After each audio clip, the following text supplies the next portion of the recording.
Hey guys, this is Jom and welcome to civil Raja your gateway to future. So guys, आज का जो session है इसमें हम लोग बात करने वाले हैं एक घर के नक्शे के बारे में। तो चलिए मैं ले चलता हूं आपको अपने स्क्रीन के ऊपर।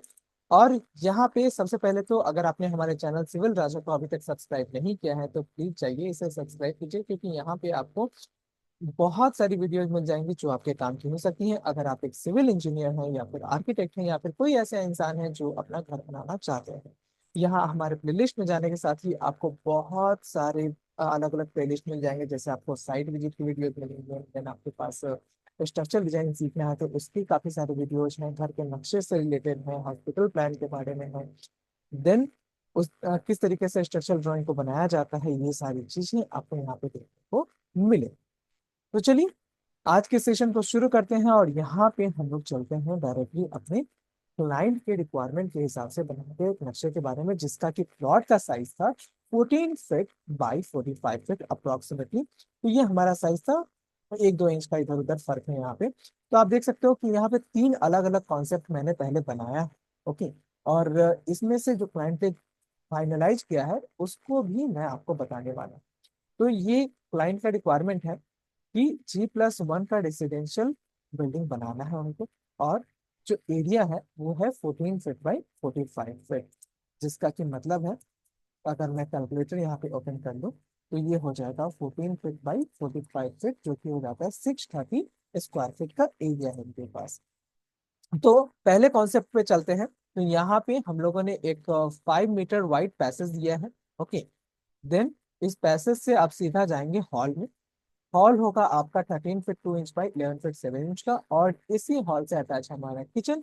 तो बेसिकली हॉल का पर्पस क्या होता है कि मैक्सिमम चीजें वहीं पे आके लाइक खुले। ओके, मैक्सिमम डोर्स जो है वहीं पे आके खुले, यानी कि हॉल से आपको सब जगह पे एक्सेस मिलना चाहिए। लेकिन यहाँ पे प्लॉट का साइज कम है, यानी कि विड्थ कम है, 14 फीट विड्थ है, तो बहुत ही कम विड्थ है। मिनिमम अगर आप प्लॉट नहीं खरीदे हैं अभी तक तो खरीदना चाहते हैं तो आप ट्राई कीजिए कि 20 to 25 फीट का आपके पास प्लॉट तो हो ही हो। 25 फीट to 30 फीट, उसके बाद जितना चौड़ा हो सके उतना ज्यादा अच्छा है, लेकिन हर किसी का उतना बजट नहीं होता है। हर किसी के पास एग्जिस्टिंग लैंड भी वैसा नहीं होता है जैसे कि हमारे क्लाइंट के पास था। इनका जो टोटल प्लॉट है वो है 28 फीट का, लेकिन उसमें दो भाइयों के बीच में उसको डिवीजन होना है, तो ये टोटल बन जाएगा आपका 14 फीट का। ओके। तो यहाँ से 5 फीट वाइड पैसेज रहेगा, देन हम आपके पास एक हॉल आएगा। हॉल से सीधा आप किचन में जाएंगे, जो कि है 7 feet 9 inch by 8 feet 5 inch का, जो कि अगेन एक स्पेसियस एरिया हो जाता है। उसके बाद यहाँ से पैसेज जो है वो थोड़ा कम हो जाएगा 3 फीट 6 इंच वाइड का, जो कि आदमी के चलने के लिए सामान के साथ काफी स्पेस है।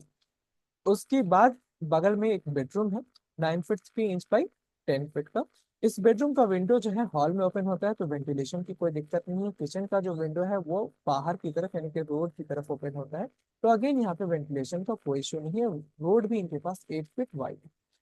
उसके बाद इनका जो बाथरूम है वो हो जाएगा 5 feet 7 inch by 4 feet 3 inch का, जो कि एम्पल स्पेस है बाथरूम के लिए। ये नहाने का स्पेस यहाँ हो जाएगा, देन टॉयलेट का स्पेस जो है वो यहाँ पे आ जाएगा, जो कि है 5 feet 7 inch by 4 feet 5 inch का। डोर के ऊपर इस बाथरूम का वेंटिलेशन हो जाएगा, और बाथरूम का है तो वैसे कोई खराब स्मेल आती नहीं है, तो इसको हम लोग घर के अंदर भी छोड़ सकते हैं। एंड टॉयलेट का जो है वो वेंटिलेशन घर के बाहर हो जाएगा, यहाँ पे एक ओपन स्पेस की तरह इसको छोड़ दिया जाएगा।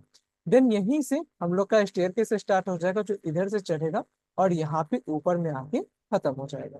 तो ऊपर में आके आप यहाँ पे टॉयलेट की तरह इसको यूज नहीं कर सकते हो एरिया को, लेकिन बाकी सारी चीजें आराम से हो सकती हैं।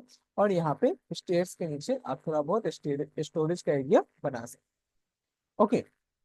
तो ये तो हुआ पहला कॉन्सेप्ट। दूसरा कॉन्सेप्ट क्या है कि हमारा यहाँ से 5 फीट का पैसेज है, देन हमारे पास किचन एंड हॉल में ही हम लोगों ने स्टेयरकेस को बनाया है, जो कि एल शेप स्टेयरकेस होगा। तो यहाँ पे आप अपना सोफा वगैरह लगा के आराम से टीवी यूनिट भी बना सकते हैं, ठीक है, इस वॉल पे। एंड यहाँ से स्टेयर्स केस से आप डायरेक्टली ऊपर के फ्लोर पे जाएंगे, जो कि अगेन हॉल में ओपन हो जाएगा, जो कि काफी अच्छा कॉन्सेप्ट है। देन आते हैं हमारे बेडरूम में। तो यहाँ पे बेडरूम होगा, यहाँ पे टॉयलेट होगा, और बीच में जो पैसेज है वो 3 फीट 6 इंच वाइड होगा। ये इस केस में है जब आपको टॉयलेट का वेंटिलेशन जो है वो बाहर की तरफ छोड़ना है। लेकिन हमारे क्लाइंट की एक रिक्वायरमेंट है कि यहाँ पे पूजा रूम कहीं से एडजस्ट हो जाता तो वो ज्यादा अच्छा होता, तो उसे हम लोगों ने एडजस्ट करने की कोशिश की है, और वो किस तरीके से हुआ है वो हमारे कॉन्सेप्ट 3 में। तो अगेन हम लोग यहाँ से चलते हैं और यहाँ पे पैसेज आता है, देन आपके पास किचन आता है, और यहीं से आपका हॉल से स्टेयर्स जाता है। लेकिन टॉयलेट को हम लोगों ने इस साइड ले लिया है। अब टॉयलेट के बगल में यहाँ पे पूजा रूम तो बनाया नहीं जा सकता था, क्योंकि टॉयलेट के बगल में पूजा रूम हो नहीं सकता, इसलिए हम लोगों ने टॉयलेट को स्विच कर दिया और टॉयलेट को इस तरफ ले लिया, इस तरफ ले लिया हम लोगों ने अपने बेडरूम को। तो बेडरूम हो जाएगा हमारा 8 फीट 11 इंच, यानी कि ऑलमोस्ट 9 फीट का हो जाएगा, बाई 10 फीट 7 इंच का, जो कि एक अगेन अच्छा स्पेस है बेडरूम के लिए। देन हमारे पास इसके बगल में एक पूजा रूम हो जाएगा जो कि 4x6 का हो जाएगा। एंड देन टॉयलेट जो है वो है 8 फीट 11 इंच बाई 6 फीट का, अगेन एक स्पेसियस टॉयलेट है, और यहाँ पे एक डक्ट प्रोवाइड कर दिया जाएगा। तो इस लास्ट कॉन्सेप्ट में क्या फायदा है, एक तो क्लाइंट की सारी रिक्वायरमेंट पूरी हो जा रही है, यानी कि एक 1 BHK हाउस हो जाएगा 14 फीट बाई 45 फीट 4 इंच में। ओके, देन आप देख सकते हो कि पीछे से भी थोड़ा सा स्पेस छोड़ा गया है। 45 फीट 4 इंच आपका टोटल बिल्डिंग का प्लॉट है, लेकिन हम लोग 43 फीट 10 इंच का ही स्पेस यहाँ पे कवर कर रहे हैं। ओके, यानी कि थोड़ा सा स्पेस यहाँ पे छोड़ा गया है, ताकि हम लोग बेडरूम का विंडो जो है इस साइड खोल सके, पूजा रूम का विंडो भी इस साइड खोल सके, ताकि पूजा रूम में कुछ धुआं हुआ हो तो वो सब चीज यहाँ पे ना आए अंदर की तरफ। ओके, तो यहाँ पे इस चीज का भी ध्यान रखा गया है। देन हम लोग आते हैं टॉयलेट का, तो इसका वेंटिलेशन डक्ट के थ्रू हो जाएगा, जो कि काफी कन्वीनियंटली हो जाएगा। किचन का वेंटिलेशन बाहर से हो जाएगा, क्योंकि ये रोड साइड में है। और अगर आप यहाँ पे सोफा वगैरह नहीं लगाते हैं तो आराम से आप यहाँ पे एक बाइक या 2 बाइक पार्क कर सकते हैं, वो बहुत कन्वीनियंटली यहाँ पे पार्क हो जाएगा। एंड इसका एक और फायदा ये है कि आप इस प्लान को डायरेक्ट अपने फर्स्ट फ्लोर पे भी कॉपी कर सकते हैं। वहां पे आके आपका ये जो पूरा आइडिया है, पैसेज और किचन ये दोनों मर्ज होके आपका एक बेडरूम बन जाएगा। उसके बाद यहाँ पे इस दोनों बेडरूम के एरिया को मर्ज करना चाहें, या फिर इसको अगर ओपन स्पेस छोड़ना चाहें तो मर्ज करेंगे तो बड़ा बेडरूम हो जाएगा, या फिर ओपन स्पेस छोड़ देंगे पूजा रूम को तो वहां पे एक बालकनी टाइप का फीलिंग आपको देखने को मिल जाएगा। देन आ जाता है आपका टॉयलेट भी डायरेक्टली कॉपी हो जाएगा, स्टेयर्स भी डायरेक्टली कॉपी हो जाएगा।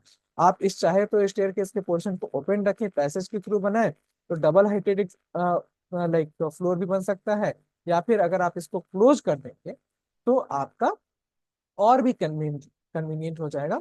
और बस ये स्टेयरकेस थोड़ा पोर्शन बंद दिखेगा, लेकिन ऊपर में भी आपको एक स्पेशियस हॉल देखने को मिल जाएगा।